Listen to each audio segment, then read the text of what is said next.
What's going on, everybody? It's Alex here from Aleks Physio. So today we're going to be talking a little bit about how to perform a squat. So a squat is a very fundamental movement pattern, right? Think about how many times you have to get out of a chair, get off a car seat, get off the toilet.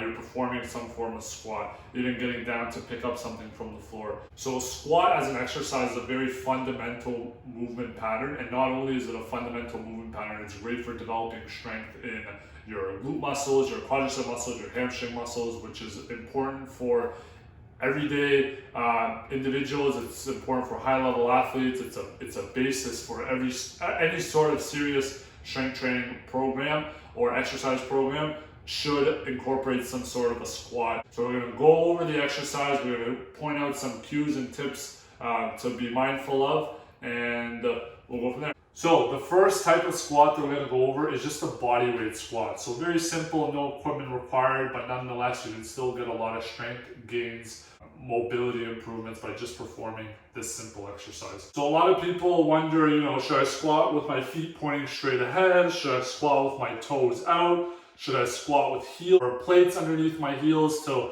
allow me to get to more depth? Again, it's really all case by case specific. It depends on what your goals are. Depends on what your anatomy is like. Some people are going to feel more comfortable with going feet pointing straight ahead and doing their squat, whereas some people just need to have their toes out a little bit more. It's all just based on more so comfort. You just want to think about when you're doing the squat that if you had a weight scale underneath each leg, that you're trying to have an equal amount of weight on each side. So whether that be somebody videotapes you from behind or to the side, if you're doing a set of squats, especially as you go heavier into the squats, you might develop some tendencies to maybe favor one side more than the other. So getting these different views will allow you to make sure that you're doing them correctly in the sense that you're loading each side the same way and you're getting the benefits. So you're going to push your bum back like you're sitting in a chair, arms out in front of you.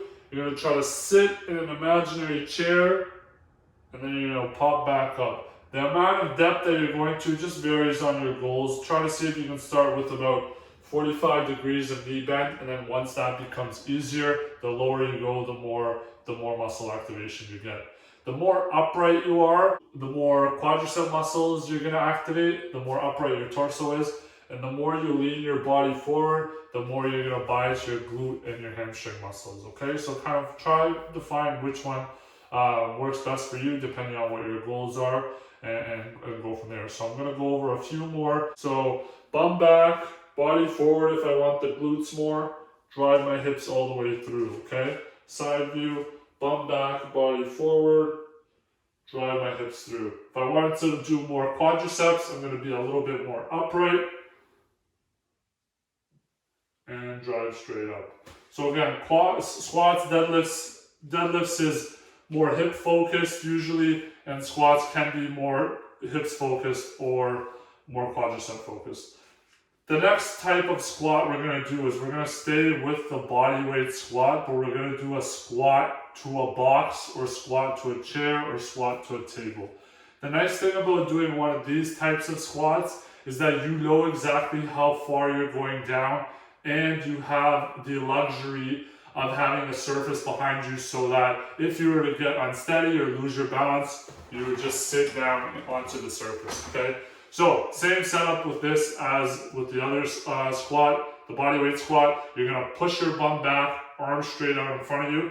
You're going to push down until your bum touches. And the key thing is that your bum touches. I don't want you to sit down and just relax all the muscles. You want to just go down until your bum touches. Once it touches, that's your end point for how far down you're going, and then you're going to pop right back up. And you can modify the height of it. So if you had pain doing squats in a kind of a free squat pattern, then doing it to a high chair still allows you to get that movement, but you know the end range and how far you need to go down on each step. So this would be a little bit easier than just doing it in space. Okay, so that's number 2. Number 3, we're going to grab some weight, okay? So here I have this 25-pound kettlebell. So I'm going to do a goblet squat. So now I'm going to keep the weight close to me, right up to my chest. My elbows are going to be tucked in. Same setup, feet about hip width apart, toes pointed out slightly. And this one is going to promote just based on where the weight is, it's going to allow me to be a little bit more upright. So it's going to bias a bit more of my quadricep muscles. So we're just going to come down and pop up. Okay, take a step forward so the bed isn't blocking me. Come down and up and squeeze at the top. Down and up. And we'll show on the side view. So again, I'm a little bit more upright. Down, elbows tucked, and up. The nice thing about squats and just any exercise in general is it's not just about how many times you're doing it, how often, how many sets, how many reps. You also want to look at things like tempo. You know, are you going slow down and then going up quick? Are you trying to work on more of the explosiveness? That's going to dictate, you know, what benefits you're getting and what your goals are, right? So usually the more time under tension that the muscle is, the more ability that it has to generate more strength. So it's going to be a lot more challenging for me to do a squat if I'm going slower down and even pausing at the bottom, then coming up, versus if I just kind of did a typical one, because here I'm using a lot of momentum, so it gets a lot easier than when I'm actually doing it slowly. So let me know what you guys thought about the video that we did demonstrating 3 different types of ways to perform a squat. So we did just a free air squat, we did a squat to a box or squat to a chair, and then we did a loaded goblet squat. So 3 different squat variations. Let me know your thoughts. Leave a comment in the comment section below. If you have any other content that you want me to discuss, please let me know. And thanks for watching, and I'll see you in the next video. Thanks, guys.